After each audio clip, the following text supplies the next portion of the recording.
Clive and I spend an enormous amount of time travelling around the country, usually visiting particular buildings for day trips, sometimes more, and we find ourselves on the way back often just so excited and interested by what we've seen and thinking about it. Chatting away. Exactly, in ways that we think are possibly of interest to more than just ourselves, but we will see. Indeed. So the premise is that sometimes John will choose the place and sometimes I will choose the place, hence the title. Your place is or mine.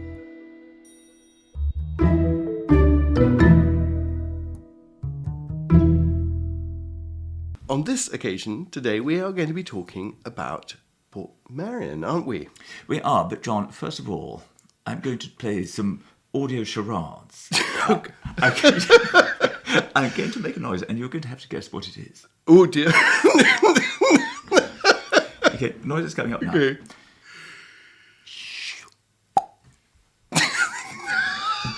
What was that, John? Sounds like vaguely like a champagne cork. Thank you. Well, what I thought of doing was to have complete silence, because champagne bottles should be opened in silence. Not a noise, no pop at all. But I thought that would be too difficult. But you're right, it's a champagne bottle. And why? Because this is the 10th episode of Wipe on Pod. We have reached 10. We've reached 10, and not only, actually, I should say, to spare Clive's blushes, he's also just won a very grand award. Oh, well, thank you very much. I have indeed. So I think I'm we should thrilled to be honoured by it. Double reason for our imaginary champagne.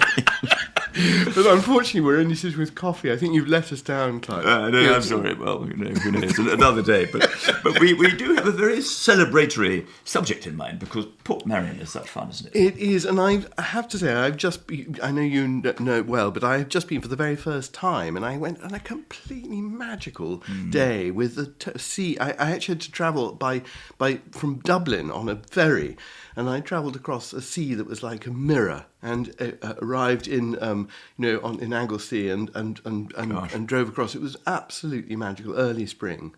The last time I went, it was on the most beautiful day, and I had been there, taken by my parents as a nipper.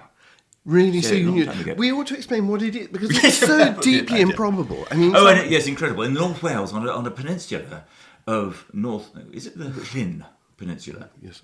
Gosh, your pronunciation is excellent. Yes, I'm not even going to try. But I mean, it's just... I had a builder who came from the Llyn Peninsula. Really? So, yeah. It's unbelievably beautiful, isn't it? And it's really extraordinary.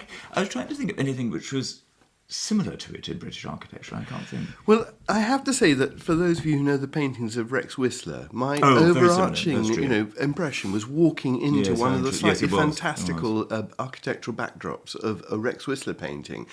It's above this inlet, the sea. It's a village, really a stage set created within a single valley. I mean, a single. It's like the arms of the hill, covered in buildings, running down to the sea on this beautiful estuary. And it is a discrete place, isn't it? I mean, you have to try. You're not going anywhere else if you go to Portmeirion. I mean, you reach the end. Really. I mean, there is Harlech, which is a pretty good castle nearby, but you feel as though you and your castles. You are aiming for Portmeirion, and you really have to leave your car behind, and you walk down into this little village, and it's. I don't know, architecturally, it sits, in my view, somewhere between Italy and Central Europe, with all these buildings designed, in fact, on a very small scale, but in a very theatrical way, very carefully placed in the landscape. And it's a place of sort of magical enchantment, isn't it, really? It's like a stage set coming to life, as you rightly said. It is, and there are some things. I mean, it was pointed out to me. I was very kindly taken around by the curator there, and somebody else who's writing a history of the site. I mean, they were absolutely fascinating. But walking around, I was very struck that, for example, it's pointed out that there's a tower with an onion dome on one of the hills. But in fact, the onion dome is half a dome, and it's concealing a chimney at the back. I mean, the whole thing is completely theatrical, and that's Yes. sort of. I mean, I've thought of it as somehow being the quintessence of picturesqueness, isn't it? That's it. Well, it is, but very, very late expression, isn't it? Because this is after the First World War, and after it went on. I mean, Clough Williams-Ellis didn't die until 1978. And the project, of course, is now celebrating its centenary, isn't it? It was begun, I think, the work began in 1925, and it opened in 1926. So it's a very... I mean, Clive, tell me a little bit about, Clough Williams-Ellis, because it is a product of his imagination, and it's a really interesting story. I mean, from a sort of intellectual point of view, I've had a bit of an on-off relationship with Clough Williams-Ellis because I loved going to Portmeirion, at least I think I did. I would have been so small. But I do remember going with my parents when I was very little. And then when I was sort of more mature years and... Did you stay there, by the way? No. We would have been staying somewhere else on the coast, but we would have driven there, I suppose. But when I was then, I suppose, in my 20s, I found him rather irritating because he was a bit like in Aldborough, where Benjamin Britten lived and had the festival. People go around talking about Ben, and I found that terribly irritating. And people similarly talk about Clough. You didn't have to say anything else because there was only one Clough, and it was always Clough Williams-Ellis. Actually, it wasn't his first name, in fact. He was really called Bertram, but he chose the name Clough. Well, I mean, he was christened Clough. It was his second name. I see. He would have been quite different if he'd been Bertie. I mean, that was... because he was very, very Welsh. He was like Frank Lloyd Wright. He was deeply Welsh, and Clough, Williams and Ellis are all his family Welsh names, which go back for centuries. And it became rather irritating because he was one of these figures who was very dominant. He was very vocal. I mean, I now think this is a thoroughly good thing, but I just found it a bit irritating at the time. Because he was part of that generation who was sort of grandees running things. This was when he was an old man, and so... you rather you struggled against it. I did a bit, but I've now I've now fallen in love with him, because... He was... But, I mean, did you come across him quite a lot? No, I didn't. Richard Haslam was very close to him. I spent a lot of time in North Wales, and I knew Richard very well because he came into Country Life a great deal. So he was always talking about Clough Williams-Ellis, but I never... No, he would have been just too... He died just too soon for me. But he was a very old man. He was born in 1883. So he was a sort of generation younger than... or half a generation younger than Lutjens, to put him in historical context. And, I mean, he has this vision of creating what it should be said, isn't it? It's not meant to be a village that people live in. It's meant actually to be a holiday, a place for people to holiday on the coast. Yes. I suppose I ought to fall back a bit and say something... I mean, he was very, very Welsh. His father had been a vicar, although he was also a gent. He owned estates and stuff. And Plas Brondanw, which is Clough's home, was given to him. Which is just outside Portmeirion, yes. Was given to him at quite an early point. I think it was in his early 20s, as a place. I mean, it was then tenemented. It was occupied by, I think, workers in the slate quarry. His mother's family had owned a slate quarry, which was a big thing in North Wales. So this place was tenemented, and he eventually got it and made it absolutely divine. But I think a very important thing for all these people, well, one, Clough was sort of, he always wanted to be an architect, and he'd had this growing up in North Wales, very sort of outdoors, very ingenious, always making things. And so from a very, very early age, he wanted to be an architect. I think he went to Oundle at school, but that was a scientific, that was the only school which really taught science. So he was a very practical person. And he was also, they weren't at all rich, I don't think. But he was sort of on the social scene in London as a young man, and he was always going out to parties and always going to dances. And he was sort of, he was always there. He once had to understudy for Lutjens when Lutjens dropped out of something. they wanted a spare man. The photographs of him make him look a little bit like Albert Richardson, this, the architect who often acquired Georgian dress and, at Ampthill. Do you remember in his house? Yes, absolutely. Yes, he did. And he barely had electric light. Albert Richardson. But I mean, Clough, I think, was very similar.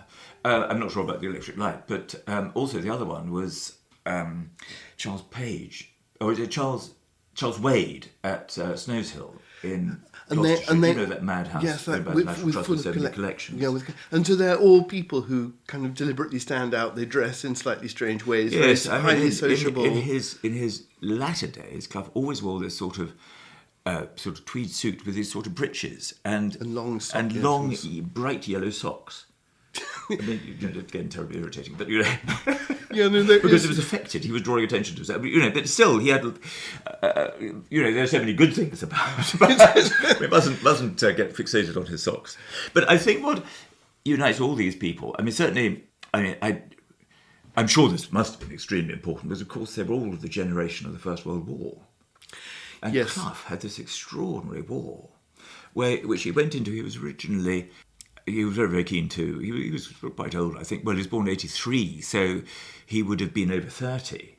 But he was very keen to join up, and he did various things. He got into the Welsh Guards, which was important for him. Right, yes. But then he, of course, he's very good at drawing, so he was in the observation corps, and he, first of all, they had these tethered balloons. And he went up in those balloons. Yeah, and the first time he went up, it's terribly dangerous. Yeah.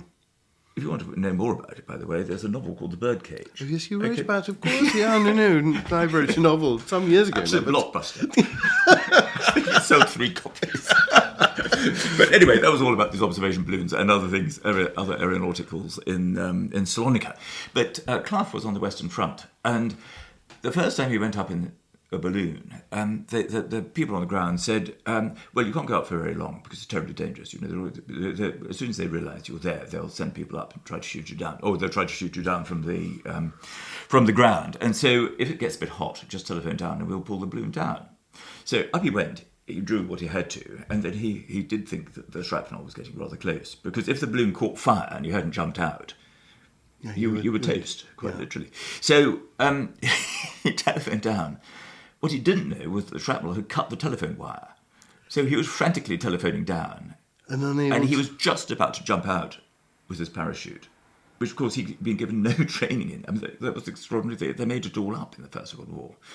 And he'd never been he'd never parachuted before. He was about to pull the cord when they did start to lower it down. And they said, "You were up there a rather long time." He said, "I was trying to take me down."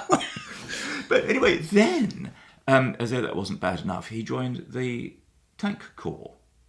And, they of course, the tanks just were invented about 1916, weren't they? Yes. And, they were also extraordinarily... it was like the early, what do you call them, Royal Flying Corps. Yes, they're very unreliable machines, and they move incredibly slowly. And they might break down. I think they were just as dangerous to the occupants as anybody else. And the noise must have... They were like sort of tin cans with machine guns going off inside. It would have been terrible. One of the things I was very struck by in when going to Portmeirion is the way in which, like so many things of just the post-war era, there's lots of iconography. Well, there's lots of sculpture, but there's no iconography. There's no narrative. It's as though it almost it rejects the idea of some overarching narrative, which is what the Victorians would have done. It's as though this disbelief, the war has created a disbelief in ideas. He was a rather austere and frugal person in a sense. He looks very lank, tall. Yes, he was. Lank. Yes, he was tall. Yes, very lean. It's strangely sort of. Hedonistic would be the wrong word, but it's a pleasure thing. But two other things just to say about the First World War. One was that he must have been extraordinarily brave because he won the MC with bar, which means he got the MC, the Military Cross, twice for his bravery. But also he was stationed around, I can't remember whether it was Ypres or Arras, but it was one of these towns which was completely flattened. And so he'd go out and he'd see these sort of bits of railing or bits of sculpture, and he'd rescue them. And this was very typical of his. This was how everybody addressed the First World War, because when he wrote about it in his book Knight Errant, he said, and the brigadier called me in and he said, I understand you're collecting this stuff. That's looting. And he said, not at all, sir. We are recommended to recycle everything that we can. And this is exactly what I'm doing. And the brigadier said to him, well, that's a jolly good thing. We'll split the profits. And he said, and this was, the understated way that people did. He said, yes, I honoured my word and I sent them to his widow. My goodness. Because obviously the brigadier didn't survive, which of course was true. And so when he writes about, he's not jokey in his account of the First World War in Knight Errant, but it's very, very understated because it must have been absolutely horrific. But he had this terrible experience. Everybody had a terrible experience in the First World War, but also, and because this is very important in Portmeirion, it is about what do you call it? Architectural salvage. But it's salvage, and it's magpie-like, isn't it? Magpie, exactly. And it's not necessarily. It's very surprising. There are precedents, of course, in the 19th century for people recycling bits of historic buildings. You think of, George Gilbert Scott with the Masters' Lodgings at Cambridge, St John's, where he recycles bits of a 16th century building in the new Masters' Lodge he creates.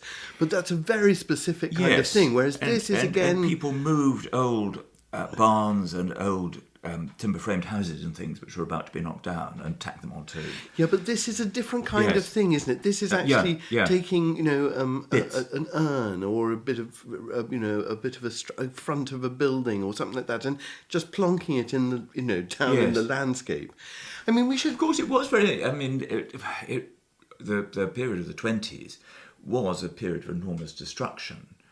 For example, in London. So there's a lot going spare. From, for example, in Devonshire House, for instance. So many houses, so many Georgian terraces. So much in Dublin, I think. Indeed, as well. And I did wonder whether, I need to check this, but over one of the gates, there's a sort of a figure, a female figure, and I wonder if it comes from the Bank of England.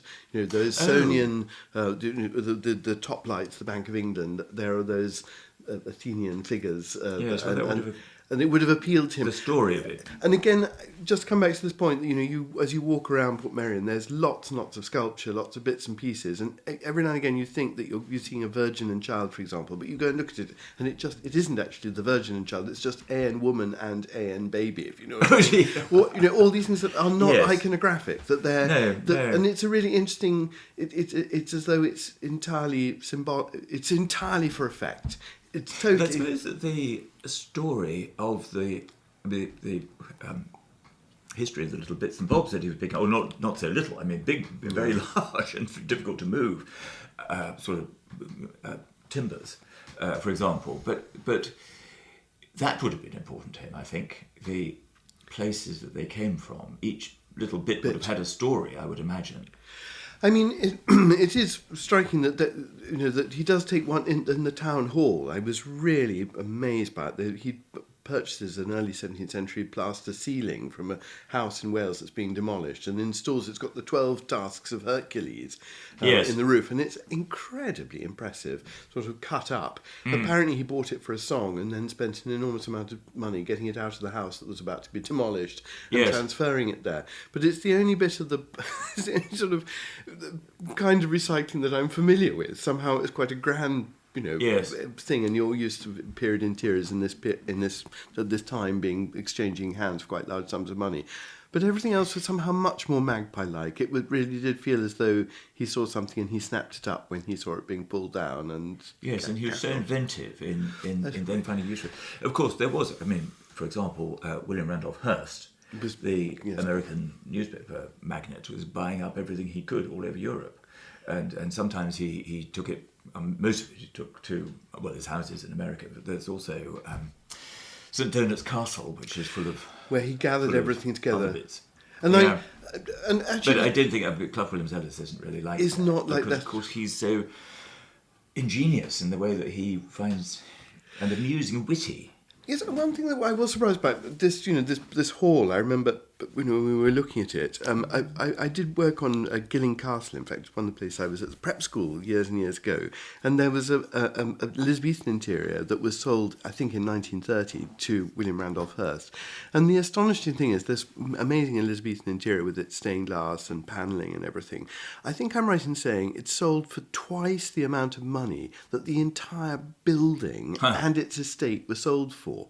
And so I said, when I was looking around, I'd say, gosh, he must have paid a lot of money for this recycled ceiling at Portmeirion. And then, in fact, the curator said, well, no, in fact, we know he paid absolutely nothing for it, because it was just in this derelict old building. So, again, of course, these houses were literally being knocked down. Weren't they? They were, but what's so interesting is that he's sort of, in other words, he's not a collector like Hearst who's going for the best of everything. He really is just taking whatever's going, even if it doesn't cost very much. Do you know what I mean? Yes, that's true. He's just sort of seeing it and thinking, oh, I like that. Yes. And then piling it all together. But I think there's a sort of, obviously a great romance about it, but a sense that it's possibly attempting to stop these waves of destruction, which was also true of the countryside. I mean, he bought the place. It was, I think, he was looking for somewhere. I think he had the idea of a hotel. And he was looking for somewhere, and he was looking all over the place. And then somebody mentioned this little estate, which was just down the road from this house that he already had. And it had been lived in by an old lady, and there was this, I think, Regency House. Is that right, John? Well, there's a Victorian, there's an 1850s, Victorian. And I'm now the family that own it. It's the descendants of a major sculptor, Flaxman. It's not Flaxman. Anyway, it doesn't matter. But indeed, but it was all completely overgrown, and I think that was sort of rather romantic. The discovery of this place, which was like a sleeping beauty, whether the old owner hadn't been able to maintain it, and so on and so forth. So there was also the landscape element, and that was extremely important to him.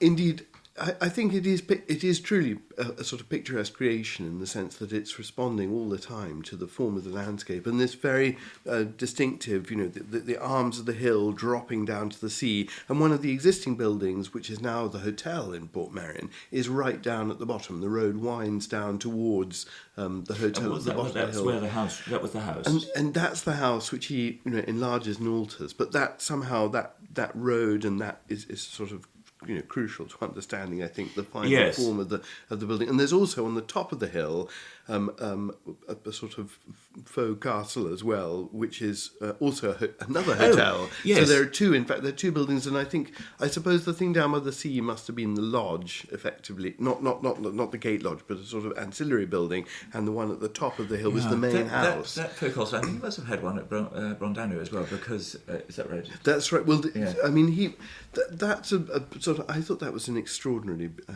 beautiful building. Which there's a very serious fire while he's living there, and it's all sort of redone. Yes. But it's a remarkable. I mean, it's a remarkable kind of cluster of things all together. But at Brondano, he has this folly castle or castle folly, and.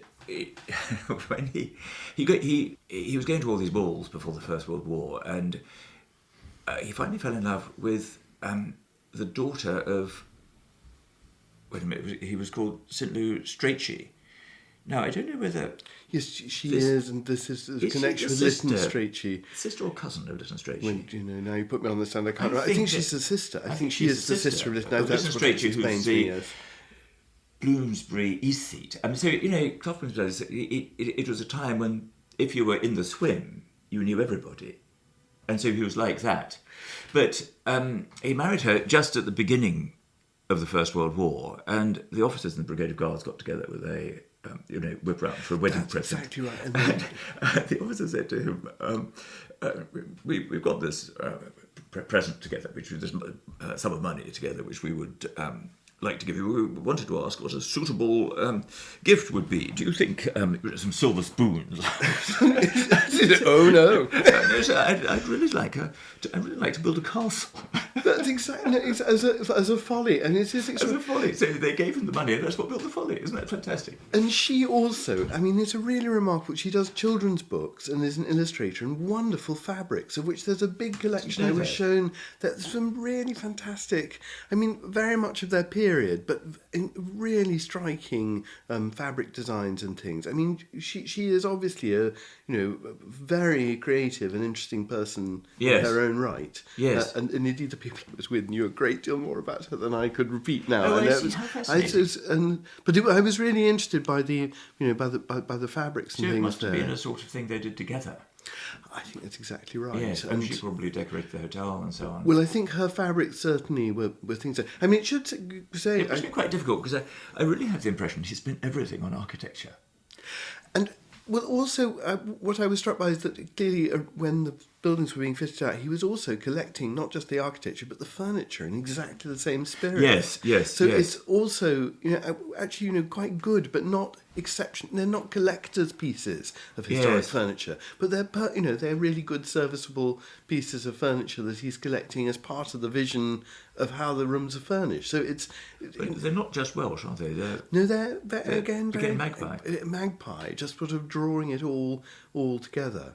I think the other thing which is so striking about Portmeirion is the colour. Well, I'm about to say we should talk about this in the second part. We'll focus with laser-like intensity on Portmeirion, because I think also it's sort of we need to describe a little bit of what it's like to walk around, because it is such an extraordinary. Well, we must also talk about Brondanu, which is such a wonderful house. And garden, yeah. And such a great achievement. He did do wonderful houses. He did a wonderful house called Llangowid, which is near Hay-on-Wye, which was just before the First World War. But then he was, his country house practice was knocked on the head, like so many other people's, by the First World War and the different conditions. In the 1920s, he was the architect at Stowe, and of course that was rather kind of symptomatic. Stowe, this great, super grand house, had become a school. No, it's fascinating. Well, all that for part two. Part two. After the break. Can't wait.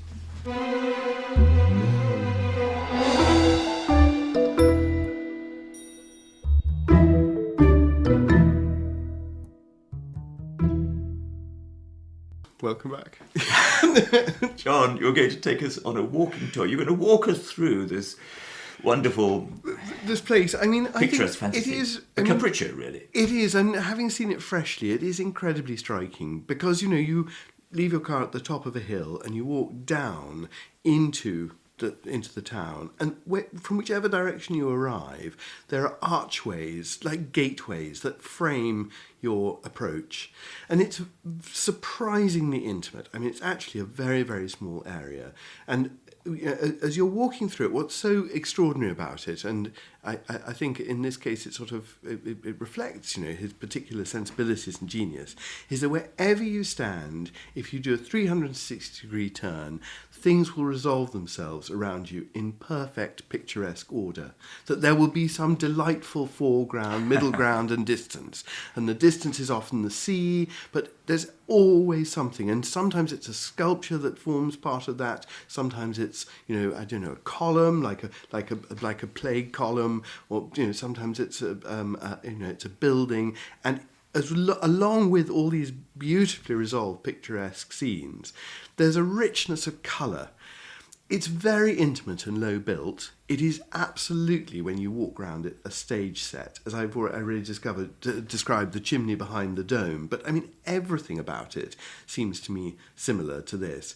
And it's all, wherever you are, there are things of interest which are Magpie collections. There are railings, for example, which have been taken, I think, from a building in Liverpool, which turn up iron railings with a particular, I'm now trying to remember, isn't it awful, I can't even remember, with a particular device on it, which turn up over and over and over again in different settings as a sort of feature of a particular building. I mean, it's so clever. And it was a lifetime project for him, wasn't it? It was a lifetime project, and as it was explained to me that he literally, he would acquire something and he would then go to the builder and say, I want you to put that in this place, put it exactly here, so that the view was resolved. And I mean, I think it's worth saying that it's a long, slow burn. I mean, it's begun in 1925, but I mean, it's still going when he dies in the 70s. It's very reminiscent of places like Portofino or the Amalfi Coast, isn't it? I mean, it is, though. I was struck that. So I was struck by how Middle European it was as well. Yes. I thought it was going to be purely Italian, and there are definitely elements of the Italian in it. But the sort of by the coast and then going up the hill. You're absolutely right. That sense of the Amalfi Coast with the steep slope. I mean, it should be said that there are two structures on there that dominate almost every view. One is a campanile, again, yes. It looks rather Venetian but transposed into this yes. Amalfi context. And then a domed building, which you would imagine was a church, but I mean, in fact, is just a dome with various bits and pieces. It's yes. now kind of museum space. How interesting! Of course, it's not a church. It's not. No, but you read it as a church, obviously, because you. That's what you think. But I mean, again, it comes back to this point that there is no iconography. Yes. I think in a very striking way that it's just about taste, and I think that echoes actually, of course, early 20th century scholarship about architecture. That that there's this reaction against the morality of Victorian architecture. Yes. And people want to say that Georgian architecture is just about taste. That's why it's such a relief. Yes. It's just about good taste. But, of course, unfortunately, there's an enormous amount of religion and politics in Georgian architecture too. Yes, I know. I think, and, of course, we now look rather more carefully at the sources of the income. But I mean, I think in the early with horrified horrified gaze. But I mean, after the First World War, I think people are looking for something which doesn't yes. have meaning. Yes, it's true. It has a sense of being a sort of pleasure dome. It does of a particular. I mean, not. I mean, it's in Wales. The sun doesn't always shine. Sure. So it's a sort of pleasure, modified pleasure. And it is extraordinary to think of it as effectively a seaside resort, but quite different from the kinds of seaside resorts that are, a place like Blackpool, where people are going in huge numbers on the railways. Yes. This is genteel. This is definitely for, an exclusive few. But it is, I think, also, you mentioned before the slate mines, which you drive through. They're spectacular as you drive towards Portmeirion through the landscape. But, the railways did originally, and they still do with great difficulty, incredibly long journey, bring you close yes. to Portmeirion. So there is railway access, but I think predominantly it's intended for people driving cars. And that's how you're meant to get there, and it's meant to be basically a bohemian, well, it's not meant to be, I think it is a bohemian London set who are travelling down to Portmeirion in the 20s. And I think it was all Clough's friends whom he'd been going to these dinners with and dances with. And they arrive in these... people like, Kenneth Clark, who were all the other famous people. Evelyn Waugh, he must have seen Portmeirion. I think he stayed at Place Brentano.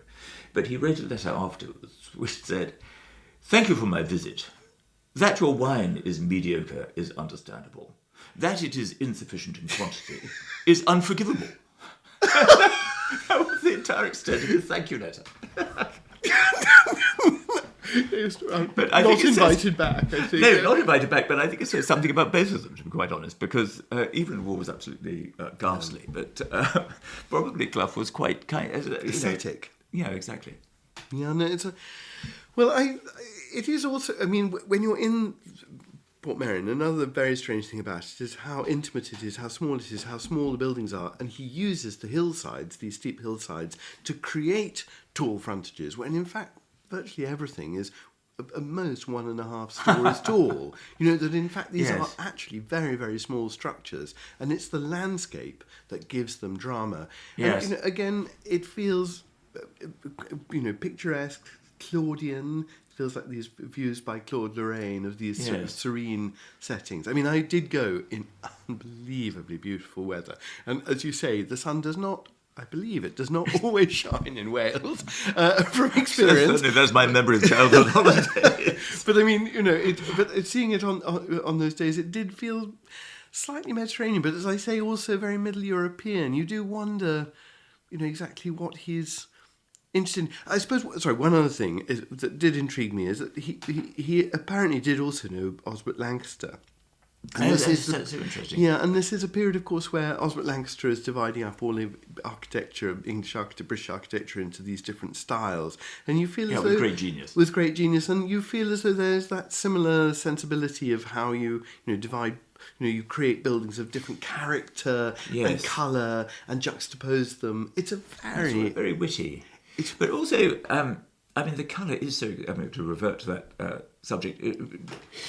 sort of burnt oranges and this sort of very pale, almost turquoisey blue. I mean, it's very striking, isn't it? I wondered whether, I'm not sure whether this is the case, but was he trying to show, I mean, people didn't travel very much in those days. I think Clough Williams-Ellis had travelled a lot. Was he trying to show British people the things that they didn't know? Well, do you know, I thought my reaction was that it sort of was a bit like the cinemas of the period. That it's, oh yes, do you know, that it's taking you out of your familiar world into a fantasy. And there are, I mean, one other detail I haven't mentioned that is so peculiar is if you go down the road, at the bottom of the road, there's the hotel, and then beside the hotel there's a quay. And I can't now remember, but there's a boat that they're mending on one occasion, and the tide comes in and sweeps it up and overturns it, and the boat fills with sand. You can still see the last vestiges of the boat in the bay when the tide is low. And they can't get the boat back up, so they cut off various bits of it, and then they construct a sort of concrete masonry boat on the quay, and then fit these things on it. And so that it looks like a boat, but so it's the actually... quay seems to have a permanently moored boat just beside it. And again, that's sort of part of this picturesque yes game. I mean, it is very funny, and it's it's the kind of thing that you are either, it's interesting what you said at the very beginning, you're either delighted by it or it absolutely revolts you. That it's so, sort of playful and self-indulgent. I think with time I've come to love it. I certainly adored it when I went back a few years ago, and I'm very tempted to go back again and have a perhaps stay at the hotel. And it would be very, very fun to do. It's also, I mean, important, isn't it, that it's also, I think, a reaction against the development of England that's going on, because he does write this really important book, doesn't he, Clive? Yes. That is. I suppose we should say something about his house as well, about Place Brandano, which is very nearby, but such a contrast because that is all slate, isn't it, and sort of granite. But it's a very beautiful 16th century house in wonderful gardens, which absolutely are open. But he develops, the gardens are all developed by him.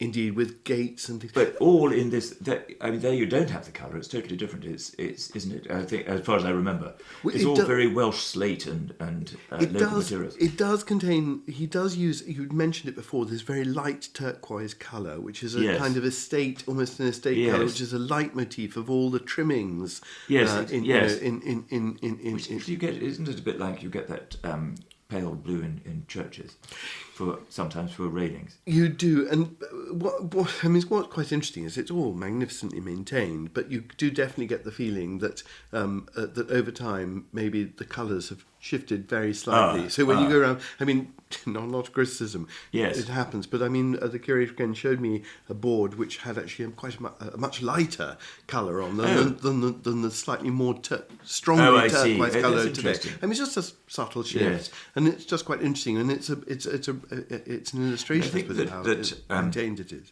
As far as I remember, the garden, which is full of architecture, urns and gates and I don't know the fountains, but it's terraces anyway. But they show his architecture, which was very characteristic of the period. I think that it was looking very much towards Scandinavia, the sort of thing that emerged after the Second World War and the Festival of Britain, but it was already coming out in the Stockholm Town Hall and things like that. It's rather etiolated.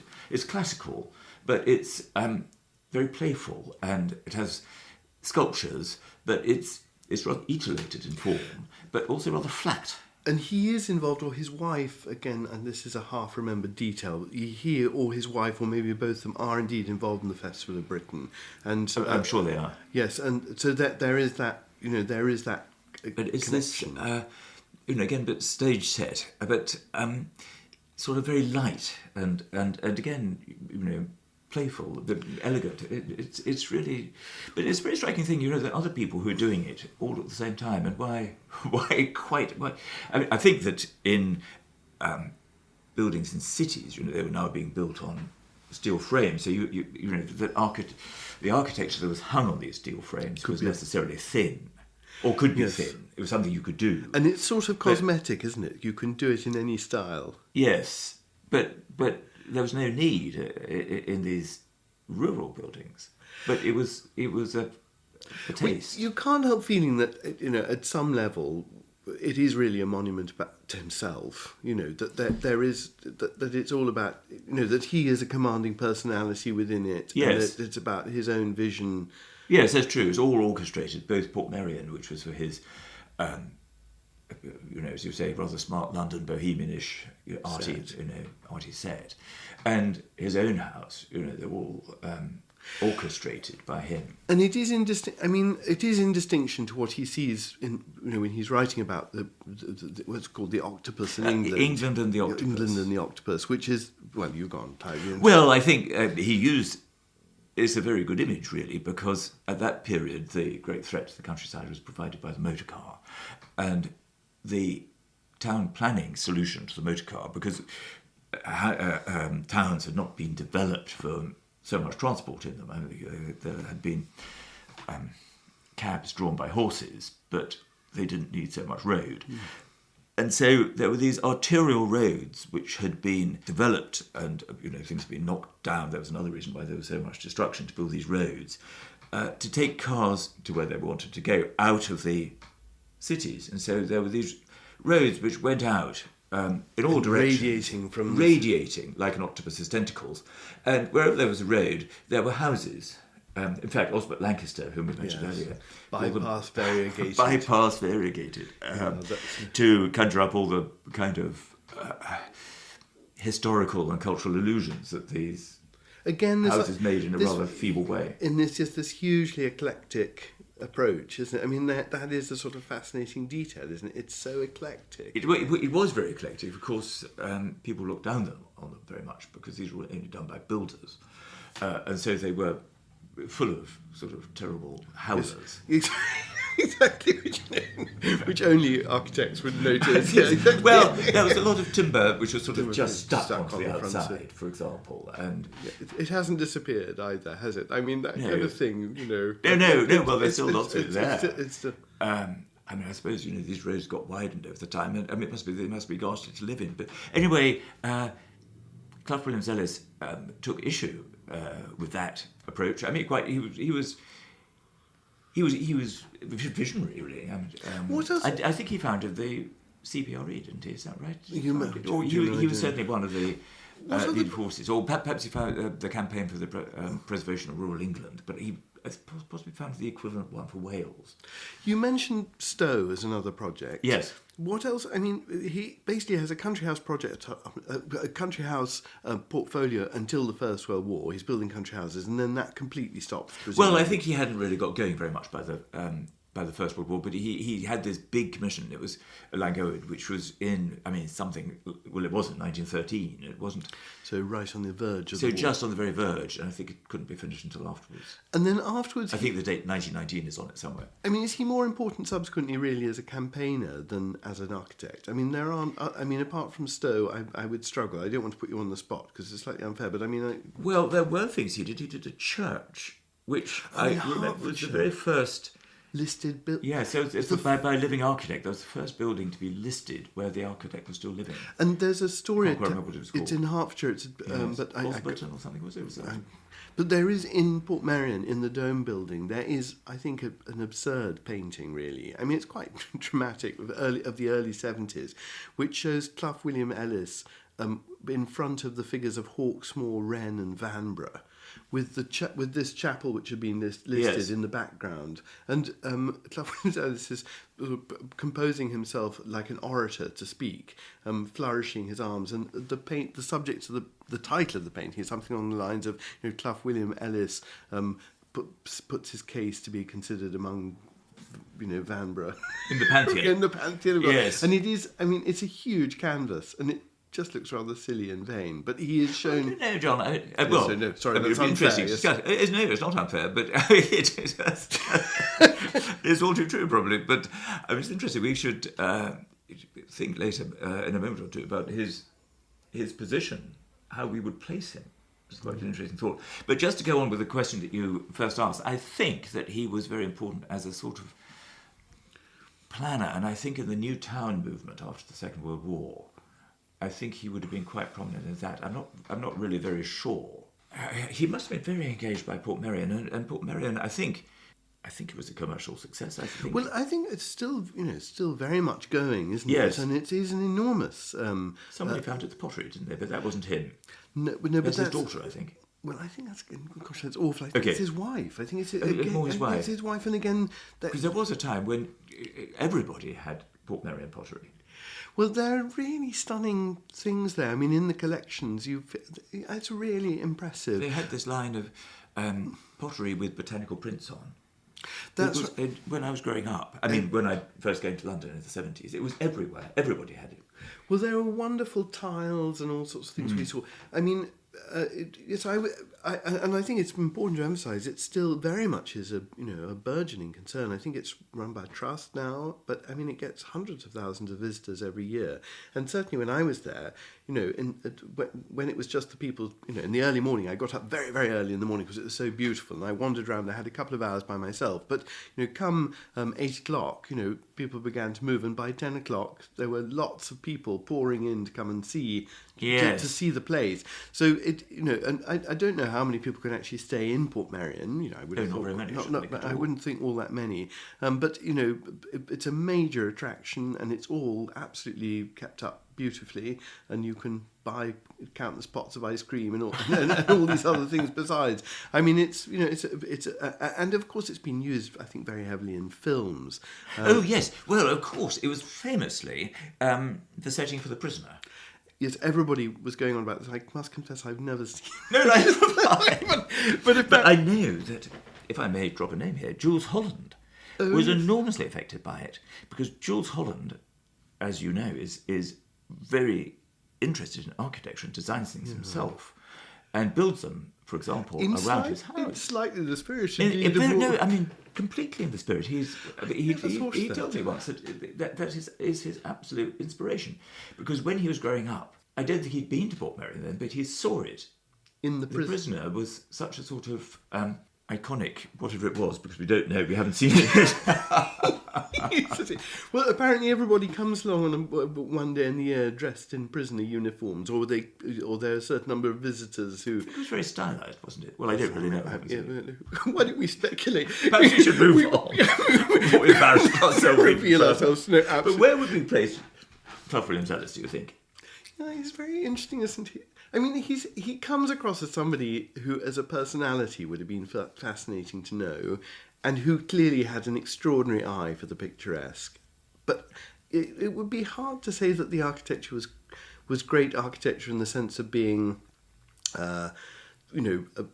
disciplined or thoughtful. It's as though the whole place is an aesthetic creation of the picturesque. And I mean, that's a fascinating, particularly in Britain, that's a sort of fascinating sensibility. But it's. I'd put him on a par with a sort of Regency man of taste.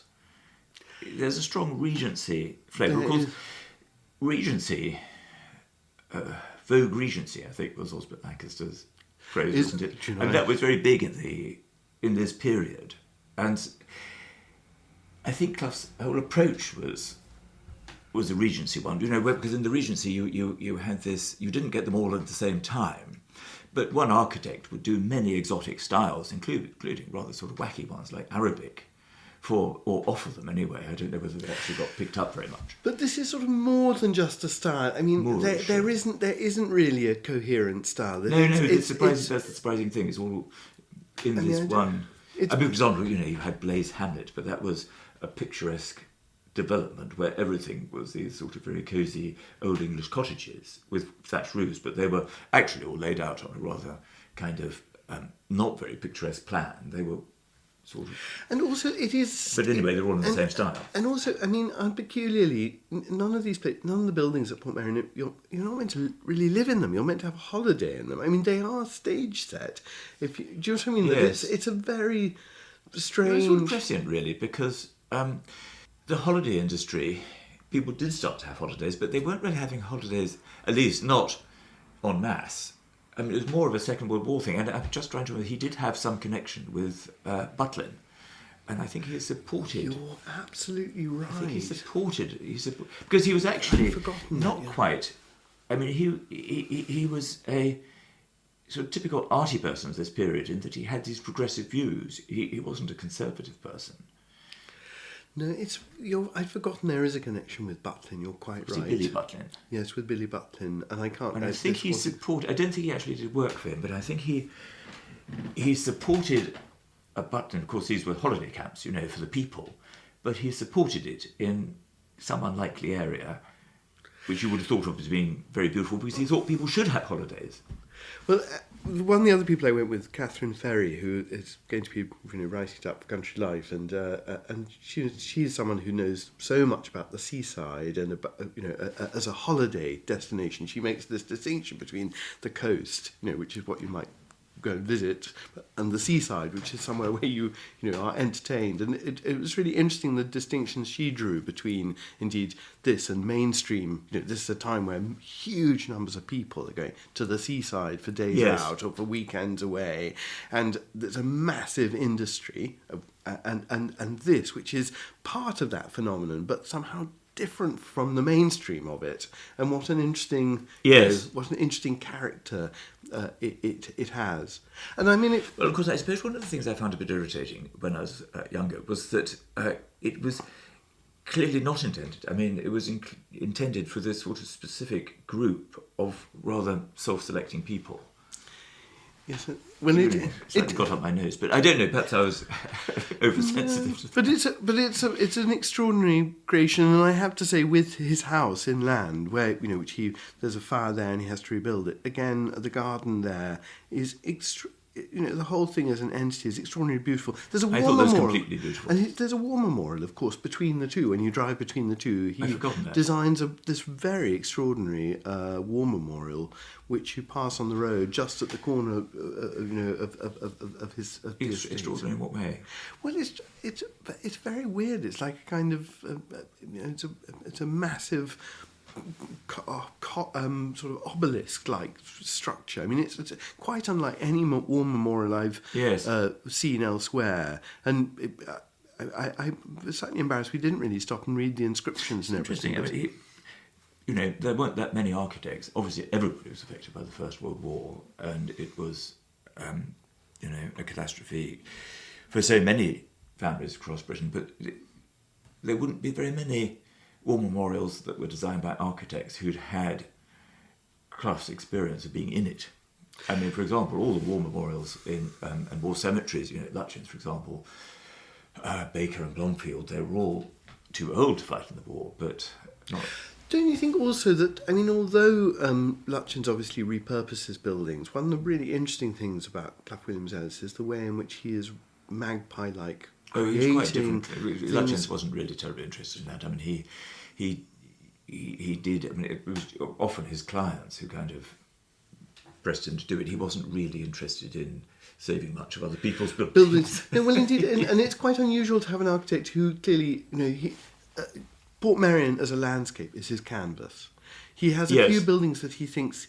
I think he understands that he needs a sort of centerpiece, but almost everything else is inspired by finding something and purchasing something which he can, make a focal point. And then he sort of fills in the gaps between these focal points a little bit.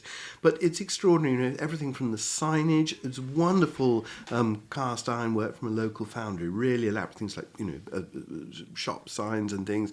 There's even a petrol pump with the head of Minerva stuck on the top of it as you walk down the hill. I mean, there are some very, very peculiar things, but you feel over and over again he's just seeing things and that he likes, and he's thinking, how can I repurpose this to effect, and where do I put it in this canvas?